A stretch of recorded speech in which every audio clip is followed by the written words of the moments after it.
along, and we'd go through a haul of CDs, DVDs, and cassettes, and some stereo equipment that I scored. I'm going to separate based on the few that I'll keep and based on what gets sold afterwards, sold or traded.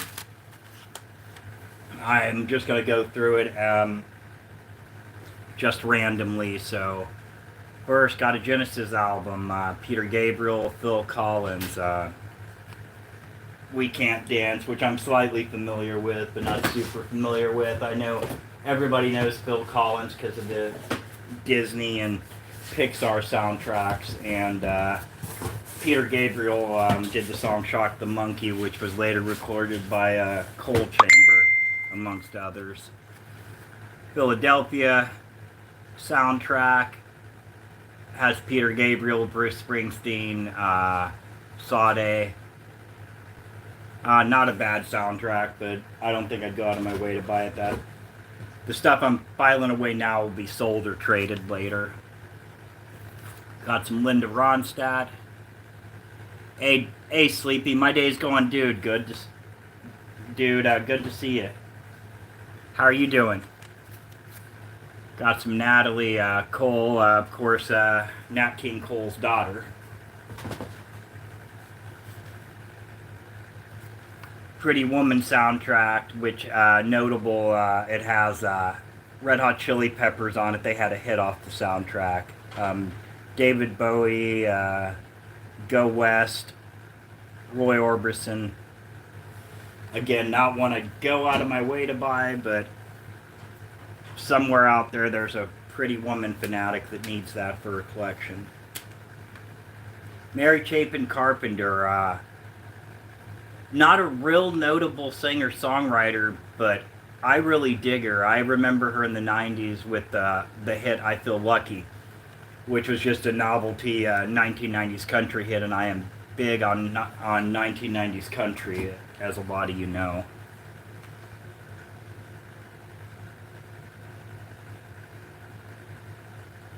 Heck yeah, dude. I'm glad you're having a good day. You took a test today? What kind of test? Got some random Christmas CDs here. Bing Crosby. Julie Andrews, again, probably not a huge market for that these days, but all music is worthwhile, though. Like I say all the time, music is subjective, so I'm not trying to slam on these that I'm not into. I'm really not. Because a lot of times I'll get into an album and then I'll be like, well, I don't like this at all, and then years later I'll rediscover it and be like, man, I've been missing out. I think it's because as we grow and we mature and we experience life in different ways, it opens us up to things we weren't open to before.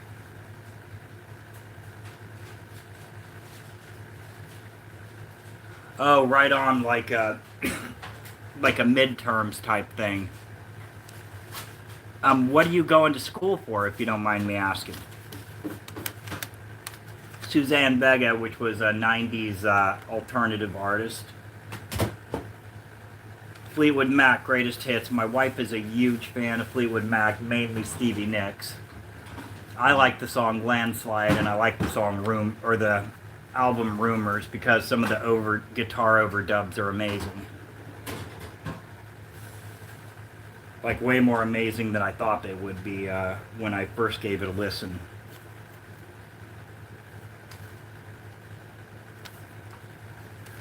Tragically Hip, which they had a hit in the 90s. I can't remember the title of the song. Let me see if it's on here.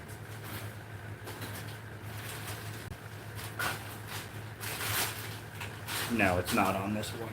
But I slightly remember them. Oh, High School. Oh, right on, dude. Bon Jovi, Keep the Faith, which is from their later years. Nothing too notable as far as hits go on here. But Bon Jovi's always worthwhile. Their album New Jersey and Slippery When Wet are two of my favorites, and my wife likes them a lot too. She got to see them in concert back in the day. First concert you ever went to? Patsy Cline, and if you haven't heard Patsy Cline, your life is definitely missing out. You need to. 1950s country recording artist, no voice like Patsy and no soul like Patsy out there, and unfortunately, she died in a plane crash after surviving a car crash. So.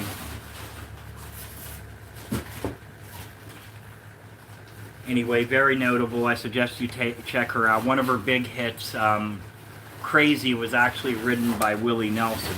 Because before Willie Nelson was known as what he is now, he was a much more corporate pop country guy, and was actually making more money selling songs like that to other people than recording them himself.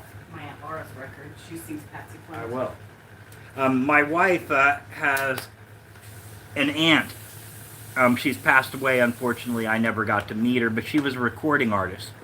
Her name is Laura what? Laura Boring when she recorded. Laura Boring is the recording name she used. I've got her record here, the 45, and I think we'll go on live at another time and I'll play it for you. I got a couple videos uploaded. She has on one of the tracks, the side B track, I really, really loved it. It had a very Patsy Cline-esque feel to it and real soul to it. The song on the A side was good too. It just didn't grab me. But when I play them for you, I'll ask your guys' opinion on that. Do I have a favorite artist or band? Dude, I'd have to make like a list of 500. I know if you were just gonna ask me like what's on my turntable recently, hard rock of the 70s is where I'm at right now with a lot of stuff. So I'd say Bad Company, Blue Oyster Cult above that, definitely, and Nazareth. And no, those aren't like my top 3 favorites of all time. Like I said, I'd have to make a list of 500 probably from each genre. Robert Johnson is my all-time favorite artist, the most influential artist this country's ever seen. Well, he also ended up influencing the world. No current blues rock, or rock and roll without Robert Johnson. In fact, a lot that went into later country came from Robert Johnson as well. And believe it or not, heavy metal wouldn't be here if it wasn't for Robert Johnson. Not only did Robert Johnson create rock and roll, which then morphed into rock and heavy metal, but the darkness and the personal pain and struggle that goes into Robert's lyrics, the dark imagery, was much darker than anything Black Sabbath or anyone that came later did. And he was one generation away from slavery, so Johnson knew pain and discrimination in his life and darkness. He came from a time in this country where voodoo and Christianity were morphing together in the culture, and they were being integrated into being free for the first time. So yeah, I highly suggest you check him out. Yes, please do, Sleepy. And keep in mind that it's 1930s blues, so when you first hear it, you're going to be like, but then, trust me, put on some headphones, check it out, really listen to the guitar work, and the lyrics, and his voice is very haunting too. Very much so. Nobody phrases things like Robert. If I could meet and hang out with one musician that's no longer with us, it would be Robert Johnson. And I don't even think I'd talk music with him. I think I just want to talk life with him. Okay, anyway, moving along, because I'll ramble about that stuff all day long. Chicago, Greatest Hits, one of those bands that you may not think you've heard, but you have. Not my cup of tea, but they're good. I guess they'd be what you'd call elevator rock or yacht rock. And I'm not saying that as an insult either, because I like some stuff like that too, just they don't grab me.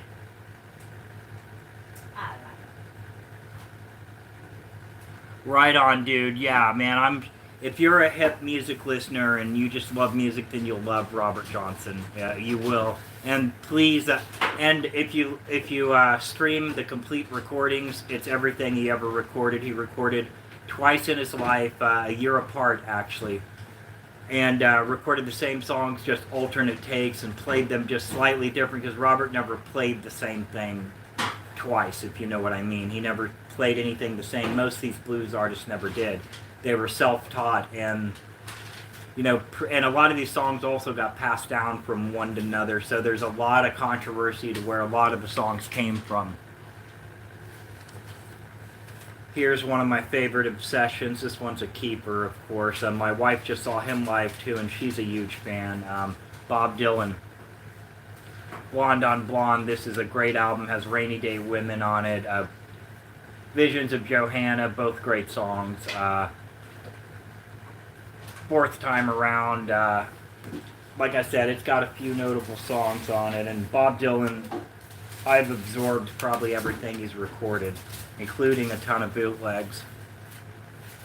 Like I said, he's one of my favorite obsessions. He's a huge Robert Johnson fan too, which the weird connection there is he was most influenced by Robert Johnson, and his real name, Bob Dylan's real name, is Ike Zimmerman, the gentleman who taught, no, his real name is Bob Zimmerman. The man who taught Robert Johnson how to play is Ike Zimmerman, so weird little coincidence. Purple Haze, how you doing, dude? Got the Eagles' greatest hits. This is a must for any collection. Take It Easy, Witchy Woman, Desperado, Tequila Sunrise, One of These Nights, Take It to the Limit. This is like pre-Joe Walsh Eagles. I don't have a favorite era of the Eagles. I love the Eagles from beginning to end. Oh, dude, thanks. Yeah. Our oldest son got that for me for my birthday a while back. And I love the Dead, so... but yeah, I love the Joe Walsh era. Hotel California is a great album as well. Another Bob Dylan here. Good As I've Been to You. It's during the 80s era, so worth checking out still, but nothing truly like Bob Dylan notable that I'd point you in the direction of.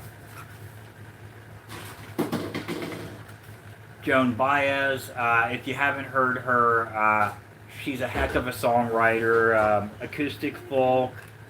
She dated Bob Dylan for a while in the 60s. They had a relationship and did a lot of writing together.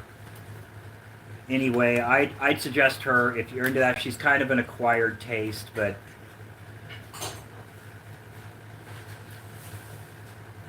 yeah, I love Jerry, dude, like for sure. Yeah, me too. I'm a Joan fan too, but like I said, she definitely is acquired taste because a lot of people will listen to her just like Dylan and not get it at first. Dixie Chicks CD, one of their later years ones. It's probably worthwhile. I've never heard it, so I don't have an opinion on that. Goodbye Earl was a great song, which the character in that song, Earl, is actually the same character in the Sammy Kershaw song, Queen of My Double Wide. Because in the song Queen of My Double Wide, she leaves him temporarily for a guy named Earl, the Charlie Daniels of the Torque Wrench. And then the songwriter who wrote that song also wrote Goodbye Earl, and it was his way of killing off the character because he had used the same character for 3 or 4 notable songs. Yes, I'm doing good, Trash. How are you? Inya, which I don't have an opinion on either. Love her. You do? Yes. Okay, well I guess that's a keeper. My wife is a fan. Here's a notable album. Sgt. Pepper's Lonely Hearts Club Band. Everyone should own this. With a Little Help from My Friends is on here. Lovely Rita. Performance of all time, Joe Cocker at Woodstock. Love it. Yes, Joe Cocker's performance at Woodstock at My favorite. yeah, with a little help from my friends. Sorry guys, I got sidetracked. But yeah, it's one of the greatest performances of all time. It used to be my favorite performance of all time. It still is my wife's, but my favorite live performance of all time is Etta James, I'd Rather Go Blind. Etta James had more stage presence than anybody else that ever graced a stage. This has Fixing a Hole, Getting Better, For the Benefit of Mr. Kite, When I'm 64, of course, title track, Sgt. Pepper's. A very notable album. That's a keeper because I don't already have it.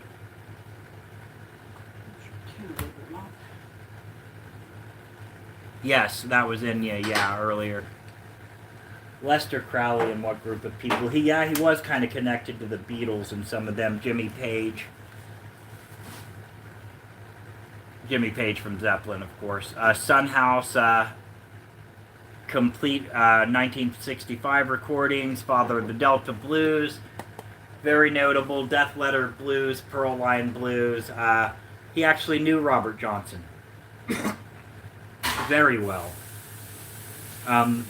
They didn't ever play together. He used to heckle Robert and tell him he couldn't play and chase him away when he tried to play. And he was also there when Robert came back, the guitar genius that he's known today, and blew their minds with the stuff he was playing.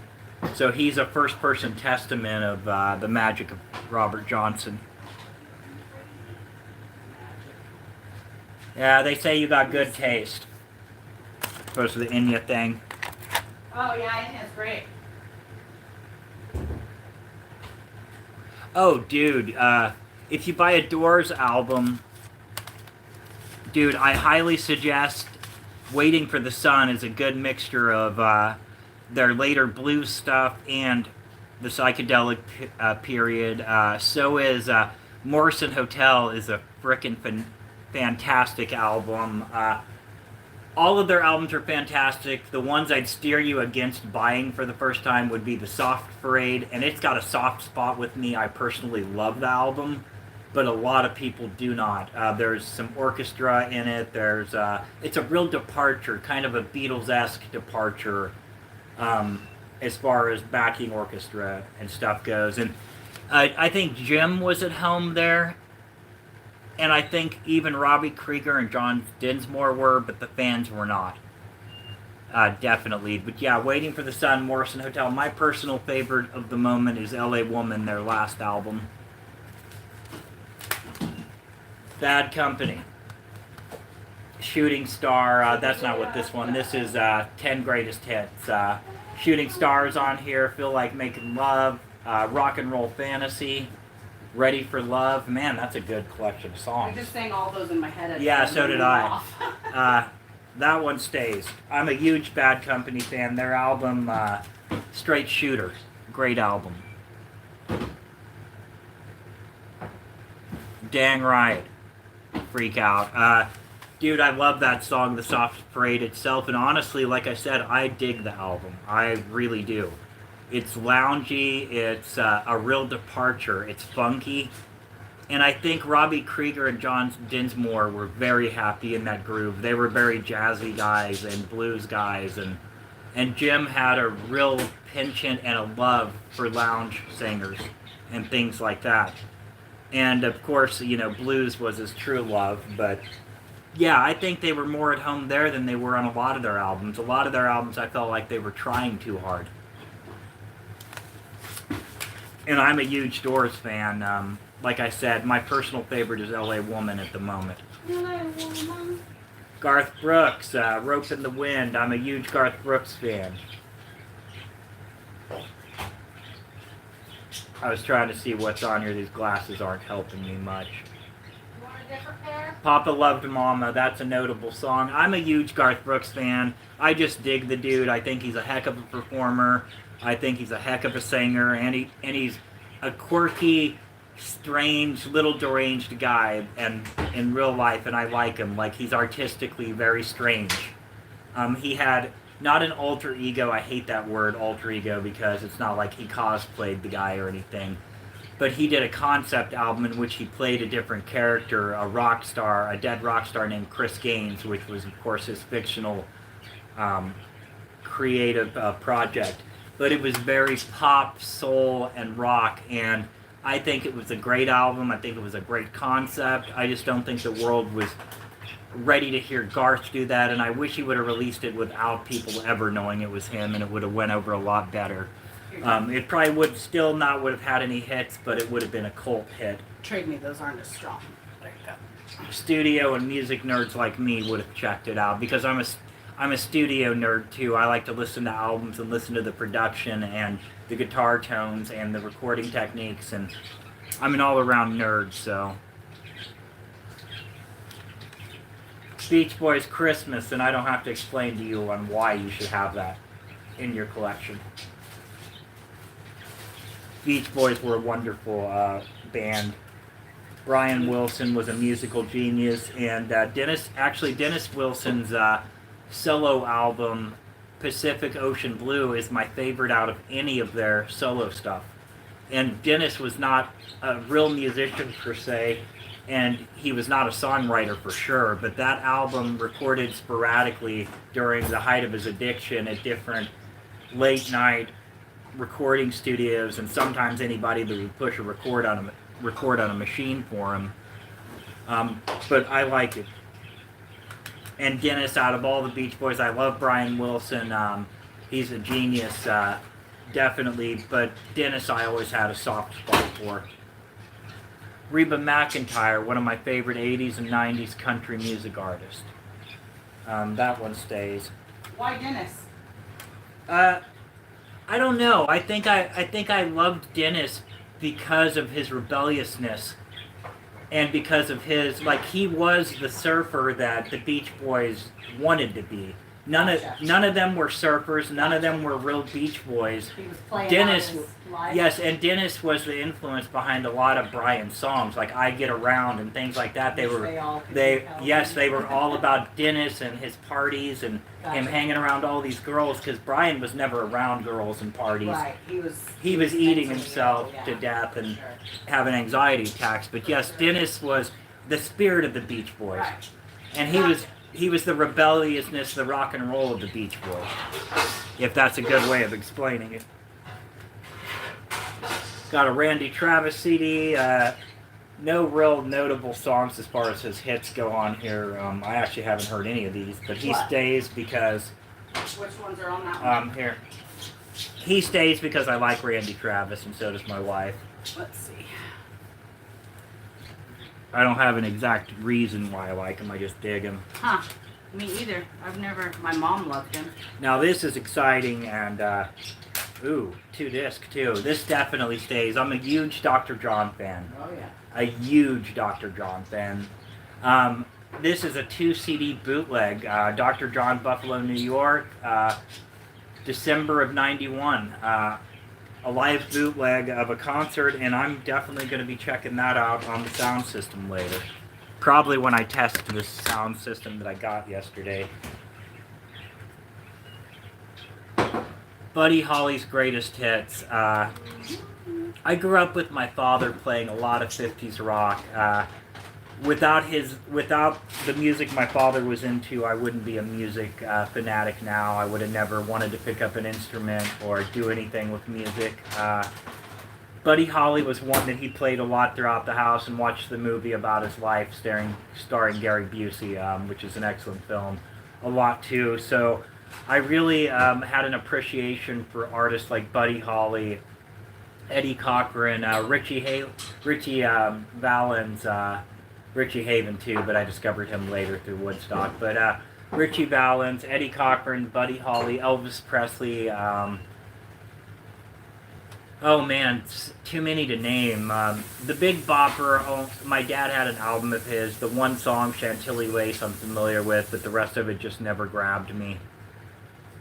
Yes, Buddy Holly was a great Texas musician, and here's an interesting fact about Buddy Holly's band, also from Texas, Waylon Jennings. Waylon Jennings was the bass player and a very good personal friend of Buddy Holly's. He was playing with him towards the end of the career, not while he was with the Crickets. He lost a coin toss and gave up his seat on the plane that night, or Waylon would have died too. But how is that for fate? Not only did he not get on the plane, but then he becomes a star on his own. Later, a country music star, of all things.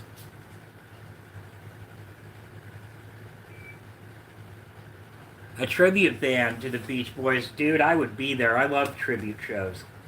Me and my wife saw Guns N' Roses tribute artist Appetite for Deception. AC/DC. And they were very good. Even better than that, AC/DC tribute band, Hell's Bells, an all-female tribute to AC/DC. They were so intense and rocked so hard. If I had a choice between seeing AC/DC or them right now, I'd go see them. And I'm a huge AC/DC fan, just these girls out-rocked them, and that's true. Oh, right on, dude. How was Randy Travis? Did he put on a good show? Sucking in the 70s. Rolling Stone compilation, which I hadn't been familiar with until I found this in this haul. Has Shattered on it. When the Whip Comes Down live version. If I Was a Dancer, Part 2. Crazy Mama. Beast of Burden. Like I said, I wasn't familiar with that album, or I believe it's a compilation, but that of course stays because I'm a huge Rolling Stones fan. Greatest rock band ever. We're here of Moonquake. No, I don't think so. Now I'm going to have to look that up. Huh. Yeah, I know Purple Haze. Like I said, I thought maybe it was a bootleg at first, but it has a barcode. Real generic. Looks like one of those you used to be able to buy in the bargain bin at like IGA, and Tower Records had a bargain bin where you could get $1 and $2 CDs, which is where I discovered Sabbath and a lot of great early heavy metal. Deep Purple, all $3 CDs out of a bargain bin. I need my tape dispenser. It should be right around here somewhere, Mom. Billy Ray Cyrus, Some Gay Ball, which of course has the title track, Some Gay Ball. Has Achy Breaky Heart on there, and if you don't enjoy Achy Breaky Heart, then I think you should reevaluate that situation. I personally love Billy Ray Cyrus. Now he's known for like Old Town, or whatever the name of the song is.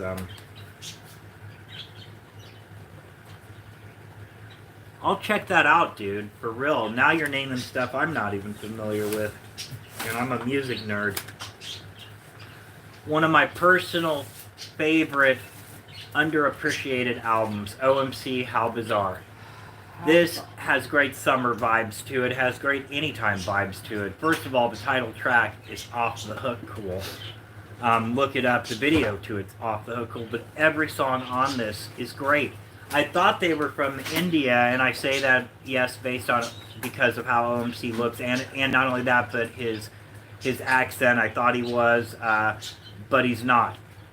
They're from New Zealand, of all places. That's shocking, huh? No, there's a lot of indigenous New Zealanders. Yeah? You didn't think he was from India? I don't know that I ever thought about where he was from. I don't think I've ever seen him like... Wallflowers, which is Jacob Dylan, Bob Dylan's son. This is a fantastic album, 1990s album. I remember buying it when it first came out. 6th Avenue Heartache is an amazing song. One Headlight was a hit for it. In fact, the first release single, I believe. Honestly, 6th Avenue Heartache is where I'm at with it. That's a fantastic song. If you haven't heard these guys, look up this album, please. It's the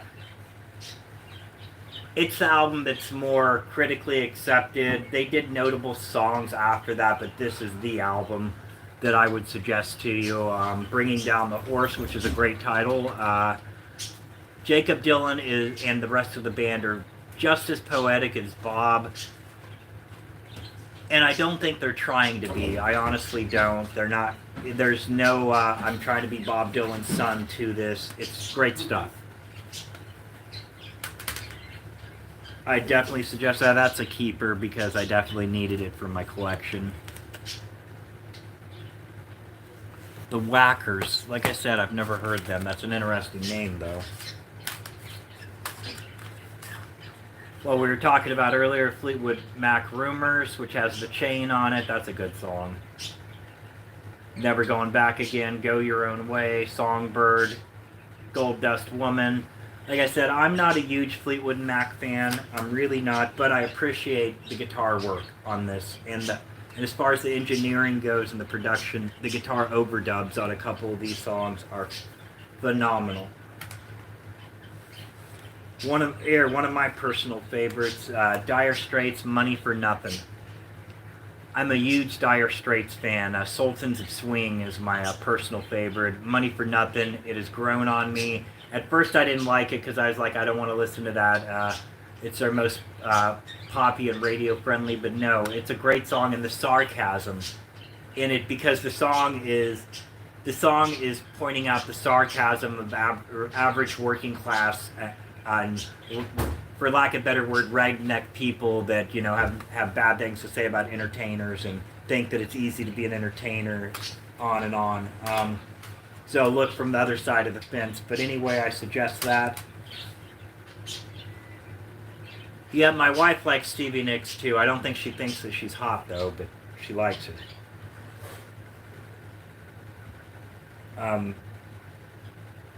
Jim Croce, greatest hits. Everything Jim Croce did was notable. But the thing is once you hear like his greatest hits album, you've pretty much heard most of the songs, because they release the same songs over and over again on these Jim Croce greatest hits. The only notable one that never gets included that is a deeper dig is Box Number 10, which I think honestly is his strongest song, besides Operator. Operator is phenomenal. Time in a Bottle is too. Bad Leroy Brown, Photographs and Memories, Operator, Roller Derby Queen. Just check out Jim Croce. I could sit here and name all these songs as personal favorites. Working at the Car Wash Blues, that's an epic song. Me and my wife both enjoy Jim Croce.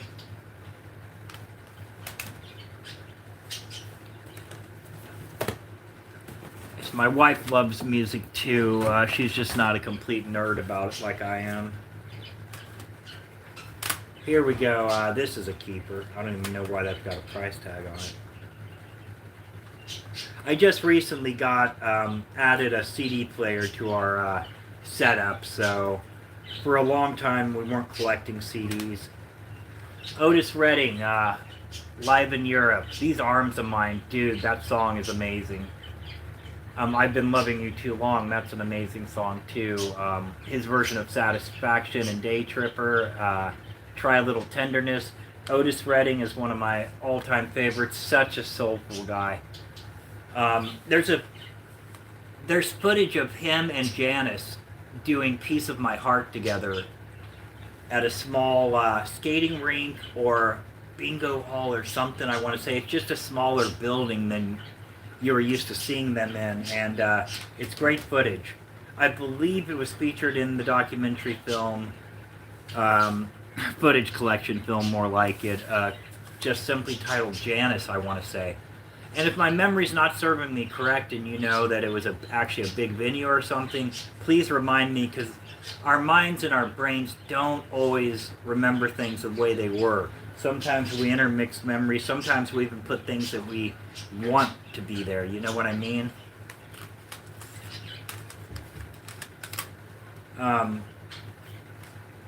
Single EP from Korn, Good God. I'm not a Korn fan per se. I owned one or two of their albums back in the day, but I was never a Korn fan. I really wasn't.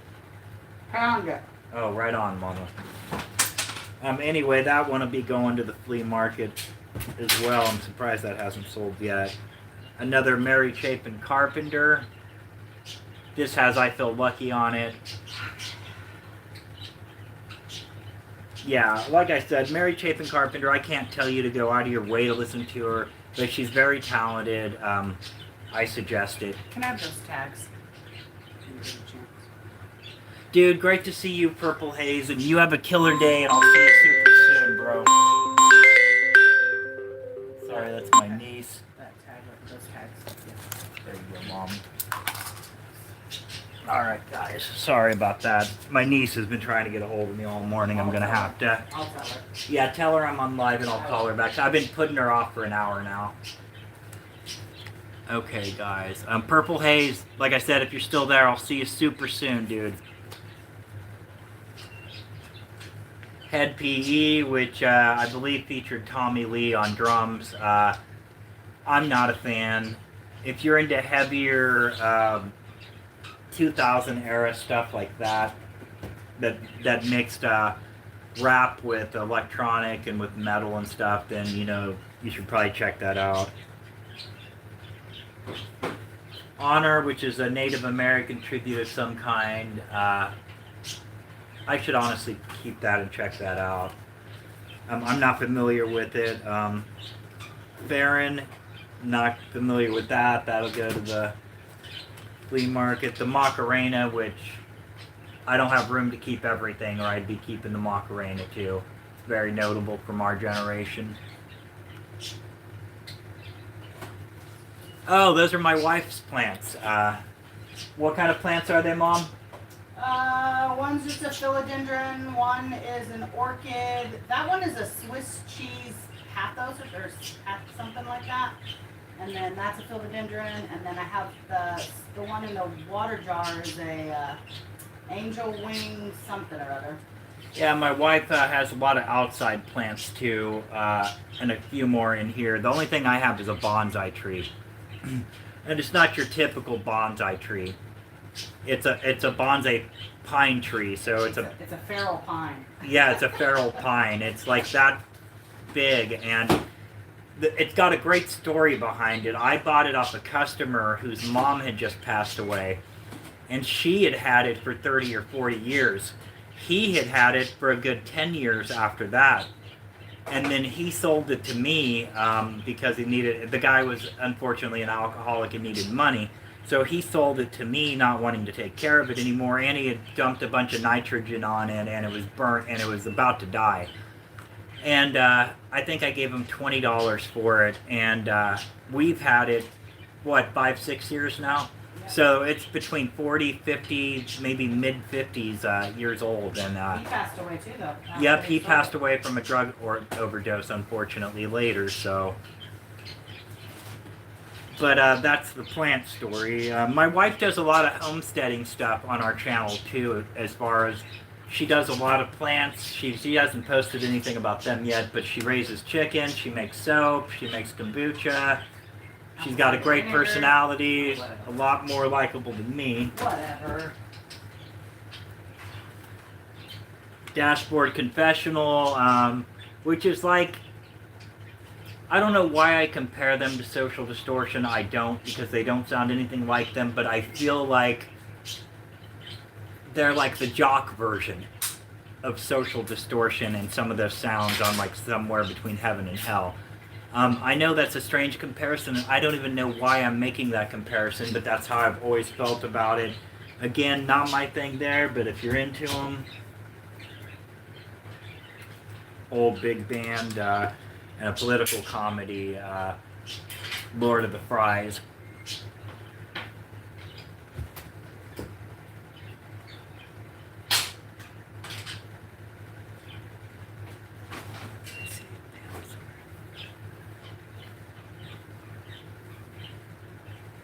Thank you, dude. You're cool too.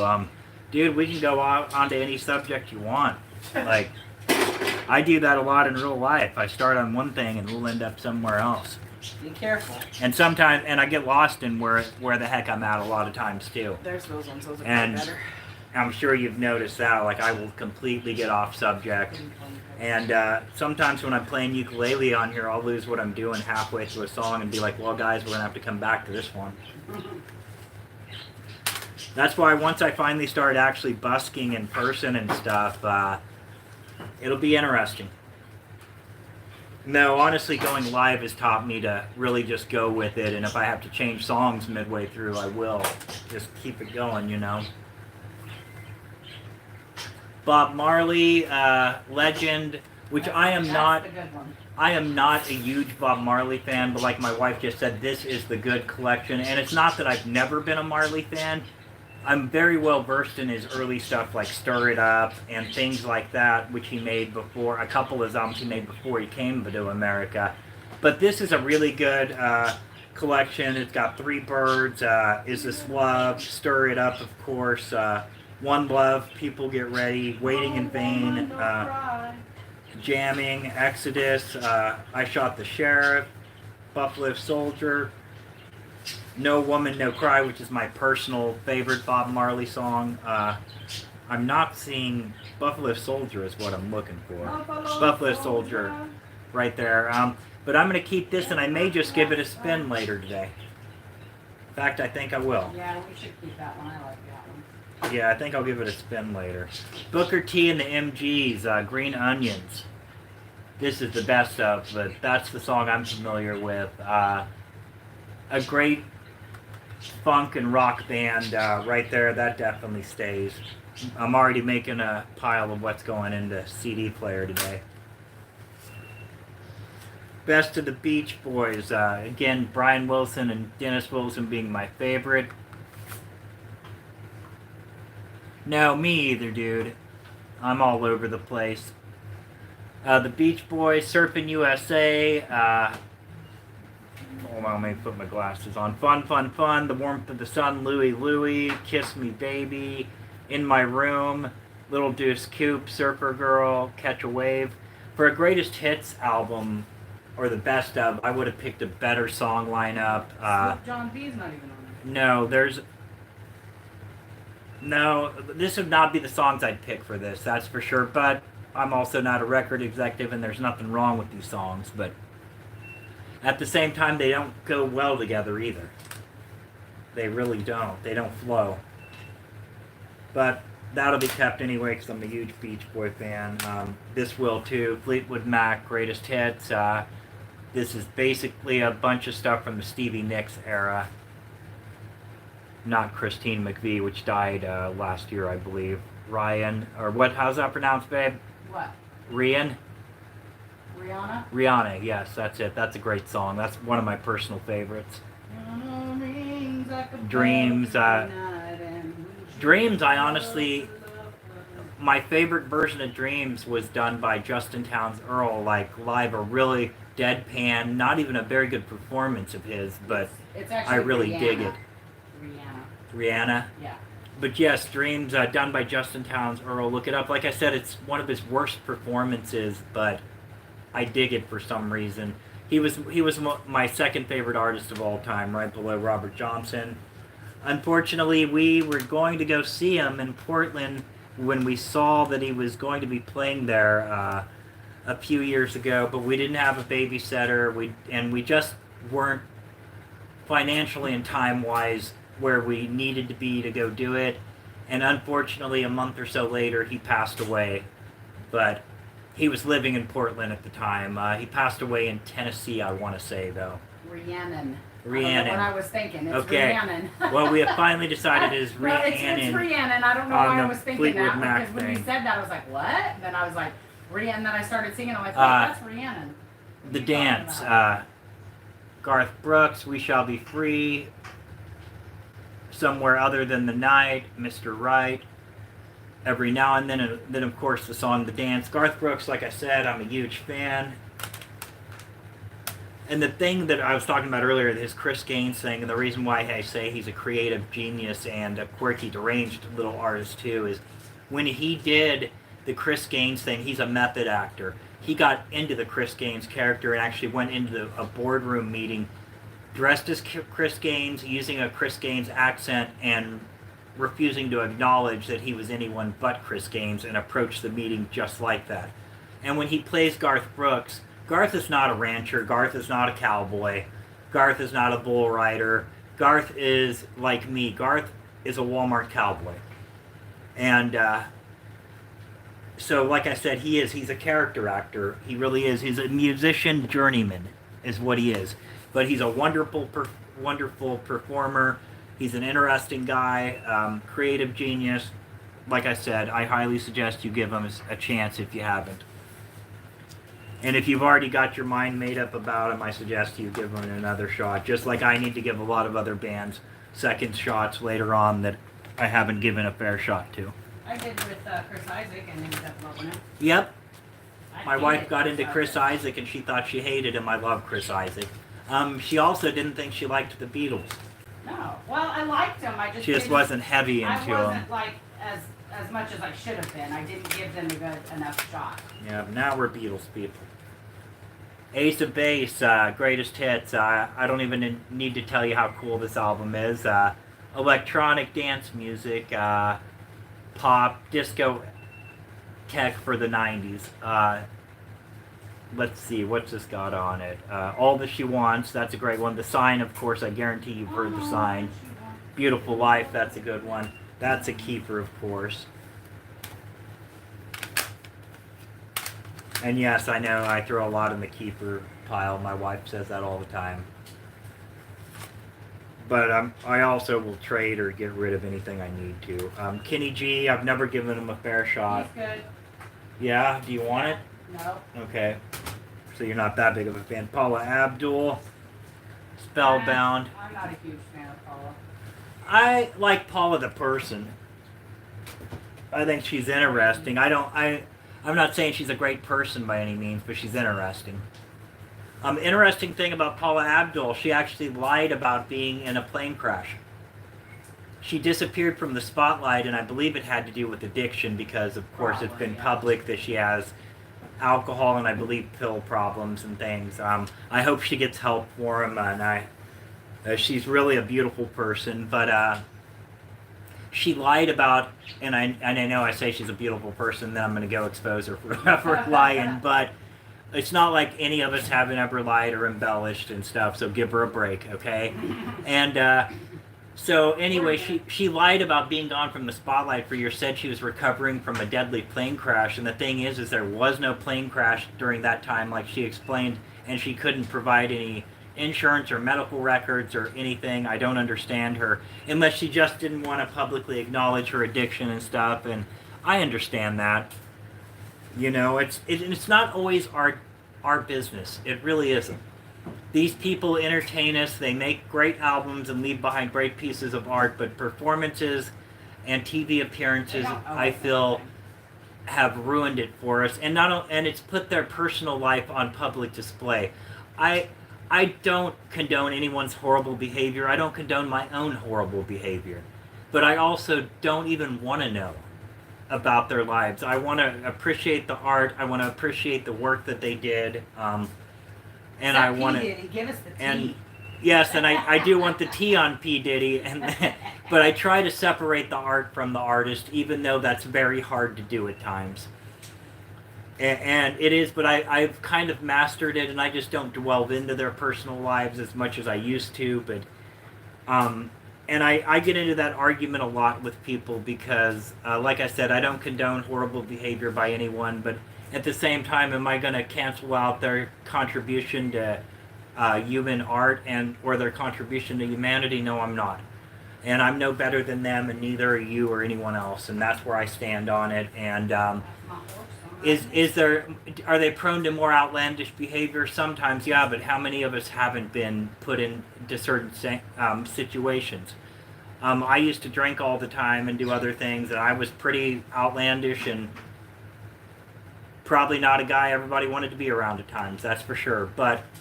And did a lot of things I'm not proud of, as I'm sure a lot of these people have, and I'm glad that I was never put on public display like that. I really am.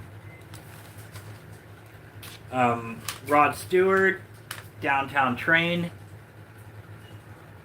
The only notable thing I'm going to say about Rod Stewart, because I'm not a huge fan, is his song Maggie May, I think, is one of the greatest rock songs of all time. Do you like that one, Mom? Yeah, I think so. Yes. What is that? Wake up, Maggie, Yeah. I think I got God, that's a rockin' song, isn't it? Yeah. That was my wife's cover version of it. Oh, whatever. Yes, she faked an entire plane crash, and I know that's crazy. And I think the reason why I say Paula's a beautiful person is I just like her personality, and I think she's, of course, her personality may be put on because of addiction, but like I said, I'm definitely not trying to say anything bad about her and that. But yeah, Righteous Brothers, Unchained Melody. Oh yeah. If you haven't heard this, you definitely need to. You've lost that love and feeling. You lost that love Great songs, great artists. Where the name the Righteous Brothers came from is these guys were performing one night, and no, they're not even brothers. I don't believe so. Don't quote me on that. I'll get back on that, but I do know where the name the Righteous Brothers came from. They were performing one night, and it was a really slow night, and they were feeling kind of down about it. And during the song Unchained Melody, the early versions of it, some guy in the crowd screamed, "That's Righteous, brother." And it stuck with them, so after that they became the Righteous Brothers, because righteous was, of course, a good slang term of the time, righteous brother, you know? I just heard that in Hulk Hogan's voice. Right. Right, that's Righteous Brother. Brother. Heck yeah. Which I'm a huge Hulk Hogan fan, too. Big wrestling fan. There's a lot of hate for him right now, and I don't think you can discredit his entire contribution. Not only that, but just he has said some hateful, awful things that he shouldn't say, and he's a compulsive liar, and I'm not trying to justify it by saying, oh, there's worse things you can do, but come on, people. I think every one of us is guilty. Hulk's going to watch that and hear you call him a compulsive liar, and he's going to be like, brother. Well, I wouldn't call him a compulsive liar to his face, but I love Hulk Hogan and his contributions to wrestling. You always love that. Kenny Loggins, I don't always like the bad guys. I do like him better as a bad guy. Hollywood Hogan, the greatest bad guy in wrestling history. Bad guys. Kenny Loggins, one of his 90s albums, not a lot of notable stuff, but he was in Loggins and Messina, which had the hit Your Mama Don't Dance and Your Daddy Don't Rock and Roll, which was turned into a glam metal song and redone by Poison. Barbra Streisand, I don't know much about her. That I don't either. Isn't that weird? I never really listened to her. Me either. Doug Stone, decent country artist from the 90s. I was never a big fan, but I'd be better off in a pine box. Doug Stone. I do love that song, so is that on here? Addicted to a Dollar. Nope, that's not on there, but I'd be better off in a pine box by Doug Stone. I would suggest that song. Another Rod Stewart. Let me see. You Wear It Well, I'd Rather Go Blind, Twisting the Night Away. Dude, Rod Stewart's the kind of guy that you'd invite over to your rich New York apartment party, and he'd be wearing a suit and he'd do songs like Twisting the Night Away and Jingle Bell Rock for you. And I don't say that. I'm sorry, Rod, if you're out there watching this for some weird reason. Hey, you never know, man. Maggie May's a hell of a song, Rod, and I'm sorry for saying funny things about you, that's for sure. He was in The Faces, too, with Ron Wood, which went on to play with the Rolling Stones. And The Faces are also notable because the Sex Pistols, when they first became a band, they actually stole The Faces' amplifiers and other gear and used it as their own on stage later. Why do you know all this stuff? Because I'm a music nerd. But why do you... That's just weird. You can't remember... Do you guys think it's weird that I know a lot of music stuff? My wife thinks that I'm a weird nerd, but... Neil Diamond, 10 Greatest Hits, Sweet Caroline, which of course every white person has sang at a bar sometime. That's about the only notable one on there that I recognize. Let's go in here, see what else we got.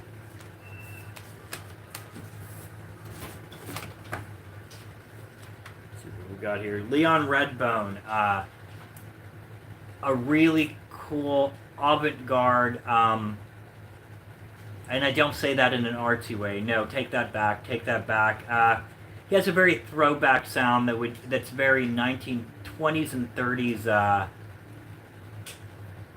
What do I want to say? Sideshow type, stage show, entertaining type thing. He was partners with Dr. John on a lot of stuff.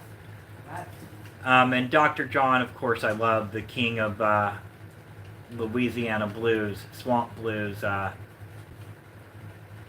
Leon and him did Frosty the Snowman, which was, the music video was on Disney Now, and all that when I was a kid, but look it up. It guaranteed it's the most famous version of that you've heard, or the most popular, most used version.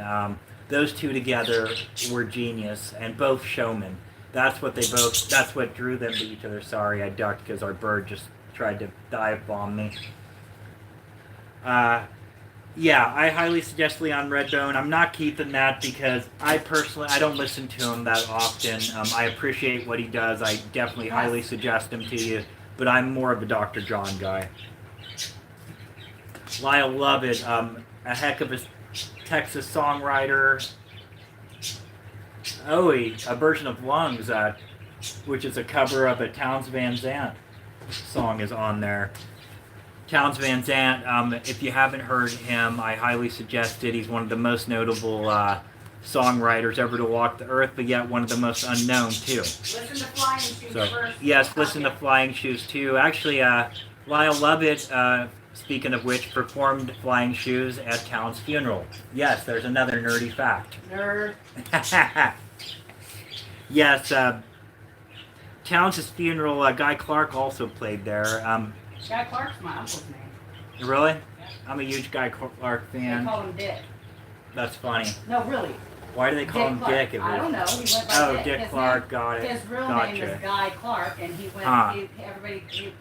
That's funny. He went by Dick Clark. It was my Uncle Dick. I've always known him as that. But his name was Another Guy. Christmas CD, just a random holly jolly Christmas thing, which I love Christmas music, don't get me wrong. Kiki's dad. Oh, gotcha. Yeah. Flight of the Conchords, that goes to the flea market. They also had a TV show. This is probably songs from there, an HBO show. I guess it's a comedy show, I'm not sure. Let's see what else we got here. Got some cassettes to go through real quick too. Danger Zone, First Offense. Is that Danger Zone like flying? No, not that. No, it looks like a little-known band. Well, I'm going to keep it just so I find out what it is, and then I'll be well-versed in it. Indigo Girls, which I am searching for a certain song that I know they did, and now I can't find it online anywhere or on album. They did a song called The Ballad of Squeaky Fromm. Squeaky Fromm was, of course, a member of the Manson family who also tried to assassinate Gerald Ford. But they do a song about her that's a really cool ballad, and it's not on here, is it? Nope, I've never found it on one of their albums. I can't even find it online right now. I got to get back on YouTube today and see if I can find it. You really are a nerd. You know a little bit. Hey, thank you, my friend. I do know a little bit of everything about a lot of people, a lot of artists. Mudvayne, Lost and Alone. I'm not familiar with this album, but their album LD50, of course, standing for Lethal Dose 50, was very notable in the early 2000s. It had Nothing to Gain on it, which had beautiful melodies for such a dark song. It was, of course, about Ed Gein. Okay. Yes. And that album also had the song Dig, which is popular because of the meme of the guy dressed in the devil horns and the snappiness of the bass, which is a really annoying bass line and really cringy. I don't know what it is about him in there. It's not the costume or anything. It's just the bass and stuff is very cringy, and look it up. You'll see what I mean. It's very cool, too. Don't get me wrong. It's a very good album as far as heavier stuff goes. Not a very good album as in I'd name it one of the classic albums of that era, but I'd say there's a handful of good songs on it and they're definitely math nerds. A lot of the music is based on math and jazz and things like that, different time signatures, which, speaking of time signatures, the very first concept album was the album In Time by Dave Brubeck, and the reason why it was a concept album is because each song on the album was in a different time signature. There's some nerd stuff. I didn't even hear that. See, I missed all that. She just missed it. Good nerd. She just missed an important lesson, guys. Jeez. Peter Gabriel, which of course did Shock the Monkey. That's not on this one. Shock the Monkey was later recorded by Coal Chamber in the 2000s, which also featured Ozzy Osbourne on vocals. which because they were managed by Sharon Osbourne and featured on the Ozfest tour. So there's that. That song is good, and so is Loco. And there's quite a few decent songs on that album. I wouldn't tell you to go out and buy the album unless you find it used. Then, of course, I would too. I'm doing good, man. How are you doing, my friend? Chumbawamba, which of course had the song Tub Thumpin', which is the annoying song that repeats the lyrics over and over again, like I get up, I get down, but I get up again. You're never going to keep me down. I get knocked And down. it's an Irish song. Honestly, I don't know why I got that tagged. That should be staying right here just so I can listen to it. I've learned to appreciate a lot more novelty songs from that era than I did when I was in that era. And a lot of bands that I didn't appreciate then. Limp Bizkit, I hated then, and now I frickin' love them. And I am doing good, my friend. I really am. Thank you for asking. Today's Mother's Day, so I hope all of your mothers and anybody that are watching here, if you are a mother, I hope you have a wonderful day. You all deserve it, that's for sure. That one was dusty. It was a Victor Borge, so I don't think we really need to do much on that. And I hate that the Smothers Brothers and Victor Borge and things from that generation don't cross over for us, but it just doesn't. The big band stuff I've tried, and now I feel like a lot of our music is going that way too, because now when I talk about 1970s rock like Bad Company, Nazareth, early AC/DC, these kids could care less.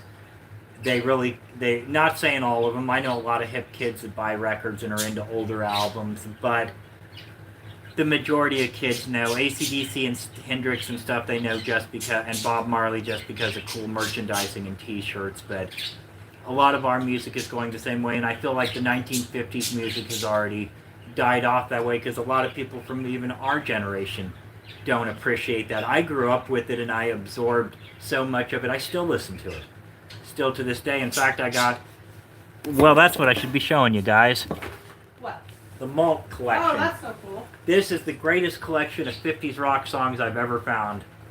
It has Leader of the Pack by the Shangri-Las. Serious? Yep. Runaway, Del Shannon? It has. It doesn't have Runaway by Del Shannon. It should. No. Nope. But it's got Since I Don't Have You by the Skyliners, which of course was recorded by Guns N' Roses during the Gilby Clarke era, not the Izzy Stradlin era. For their album The Spaghetti Incident, which was all cover songs, which that album is the reason why I got into punk rock. Is because I discovered it through Misfits, the Fear, and New York Dolls covers that were on that album. And also a hidden track on that album, for nerd facts here, was a track called Look at Your Game Girl, which is not credited on the album at all. It is a Charles Manson written song. So, there's you some info for that area. Malt Shop Memories, folds out into a little malt shop. CDs go in the top. This is a really well put together set. And that's the cool thing about going between CDs, albums, 8 tracks, cassettes. They all have different art. And not only that, but certain releases between them have extra songs added or songs taken away, sometimes due to copyright changes. Which is why having an original issue of an album is important. Because you're probably setting on either a cover that's been changed, a remastering that's been done that's taken away from the feeling of the original, or songs cut out or added. Take a look at each one of these are 2-disc sets too. Check that out, Mom. Each one of them's 2-disc sets, yeah. Over 100 1950s rock songs here, and none of them are big band nonsense. It's all 1950s rock and doo-wop and things. Great stuff. That I was excited about scoring yesterday. That's probably the score of the day yesterday, besides the audio equipment I got. That stays, of course. That stuff does. Let's take a look at a few cassettes.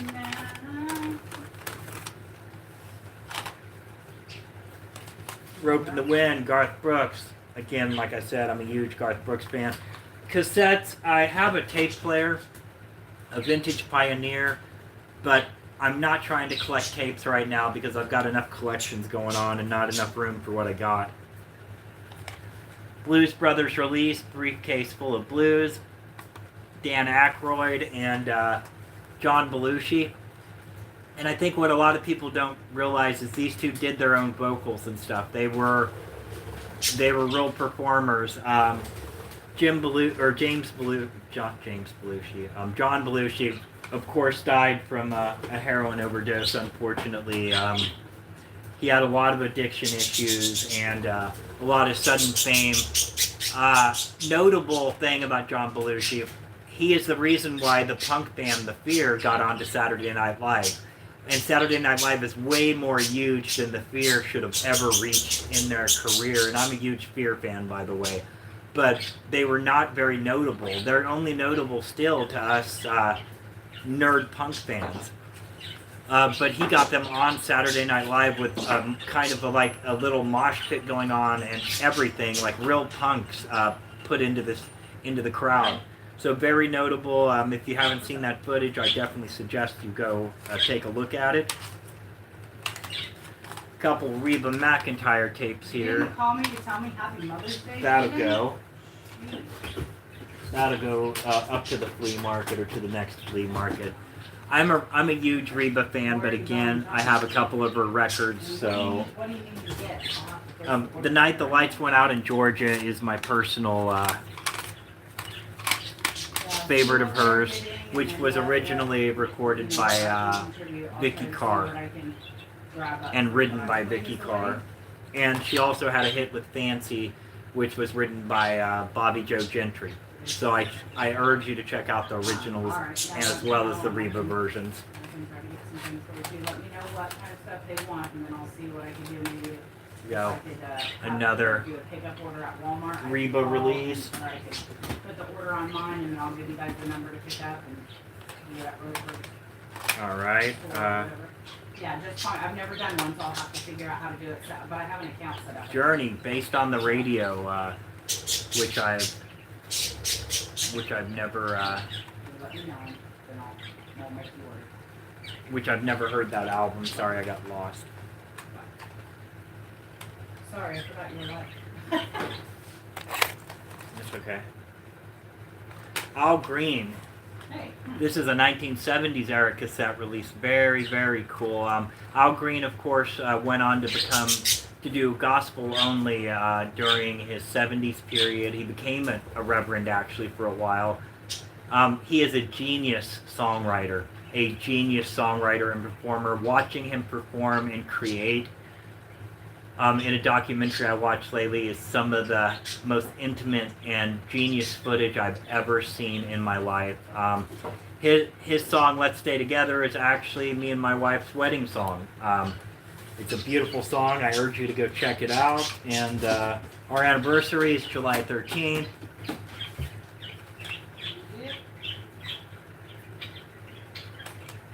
UB40, which of course, had the hit Red Red Wine. I'm not super familiar with them. I know there's some reggae influence there. Do you know any more hits by them, Mom, or notable songs of UB40? No. Hits don't matter. I'm just when I say that, I mean notable songs. Another Reba McEntire. That one will be going to the next flea market as well. I do flea markets where I'm a vendor at, and I also have a store uptown. I don't have a store, but there's a flea market uptown where I have a booth in it. So, and I trade music, and it helps me to be able to supplement a few dollars to help out with groceries, gas. I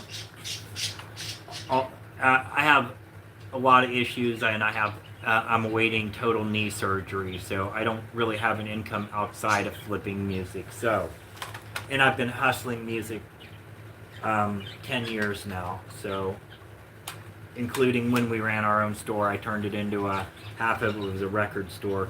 The Love and Spoonful. They're notable for the song Summer in the City, which was a notable song.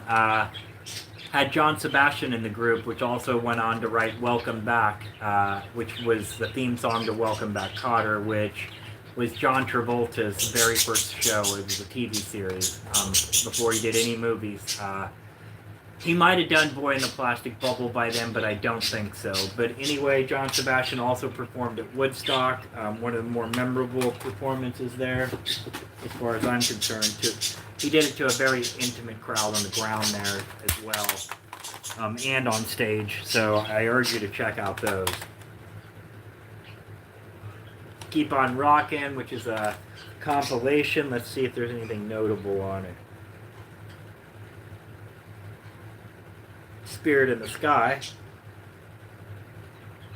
Hold Your Head Up, Argent. Happy Together, The Turtles, Fire and Rain by James Taylor. Evil Ways, which I believe is Santana. That's a decent compilation. The Judds, Grandpa Tell Me About the Good Old Days. That was a hit for them. Ashley Judd, one of the sisters, and not one of them, but one of their sisters, is a hell of an actress. She should have got an Oscar for her performance in Bug with Michael Shannon. Another Garth Brooks. Again, I'm a huge Garth Brooks fan. That'll go to the flea market. Let's see. Sha Na Na, which did songs like Book of Love, mostly covers, I believe. And a lot of originals too. But yeah, a lot of 50s era stuff. They performed actually at Woodstock. And once you hear them, you'll be like, they performed at Woodstock? Yes, they did. I mean, their 1950s rock sound really,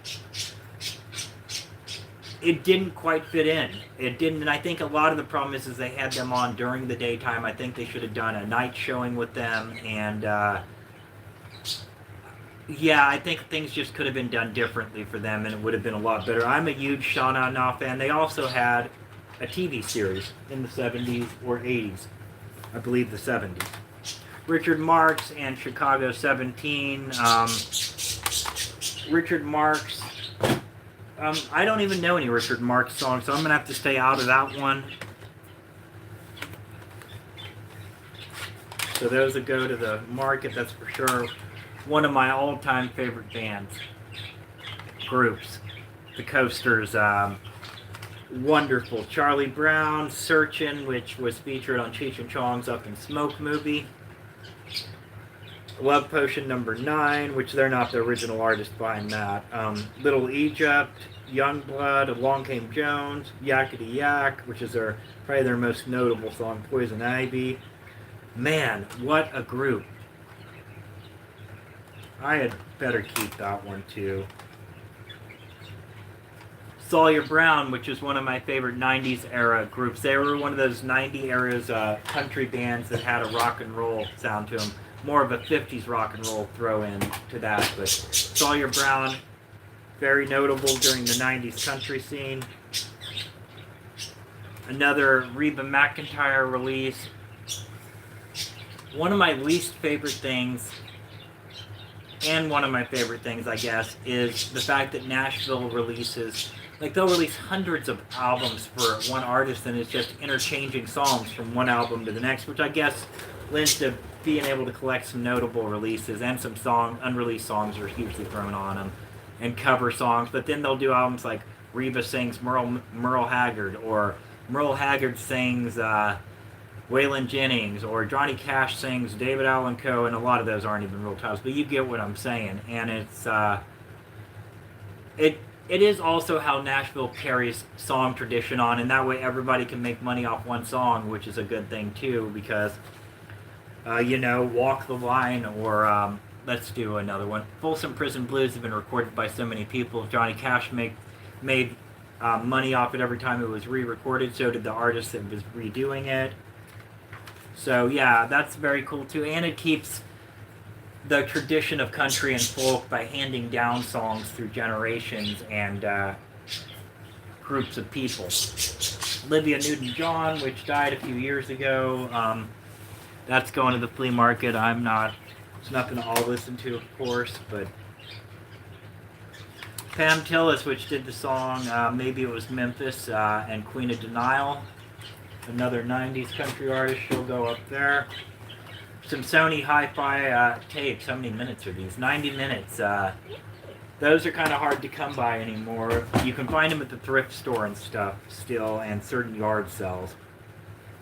Wilson Pickett, very notable in the Midnight Hour, which is not on this release. Let's see. Oak Ridge Boys, Elvira, which is on here. They were very big in the 1980s country scene. Alright, let me see if there's anything else. A lot of this stuff is like yoga DVDs and things like that that's just going to be discarded, so I don't want to waste your time with that's for sure. Well, here's a couple notable VHS, which I just sell them. What I do is I usually sell a whole stack of them for like $3 to $6. That way, you know, and especially, and if I sell a VCR, I usually sell the VCR for 20 plus a stack of free movies. Or, you know, whatever, you know, $10 for a whole box, whatever. I get them cheap enough. My Stepmother is an Alien with Dan Aykroyd. I've never seen it. I should stick it in the VCR. My VCR is not hooked up right now due to space, but that'll go over good. The Seventh Sign, which is a horror suspense movie with Demi Moore. I've seen it, but it's been a long time ago, but I remember it was very, very cool. That being said, I'm definitely going to have to go back to it. Richard Simmons. Guess that's notable too. I grew up with my mom watching his Sweatin' to the Oldies. Here we go. This is a great movie. Fried Green Tomatoes. It has Kathy Bates in it, and quite a few other. Mary Stuart Masterson, Jessica Tandy, Mary Louise Parker even. This is a wonderful story and a real, it's one of those emotional and happy movies too. It'll make you want to cry, it'll make you want to laugh, it'll make you very happy.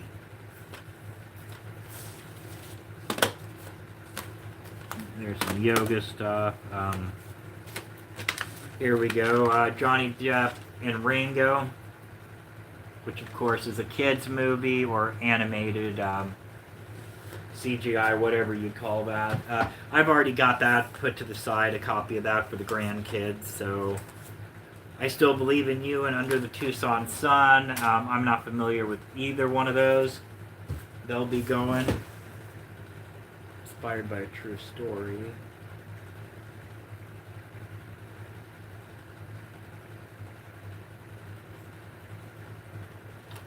Danny Collins, which is supposed to be based on a true story. Looks like it has Al Pacino in it. I don't know who it's based on, if Danny Collins was the real life person or not, but it's nothing I'm going to take the time to watch, so that's going to go up to the flea market as well.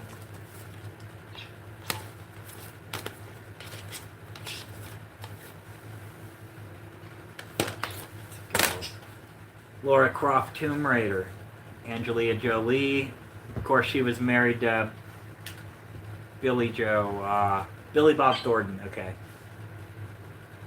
My brain got stuck there for a minute.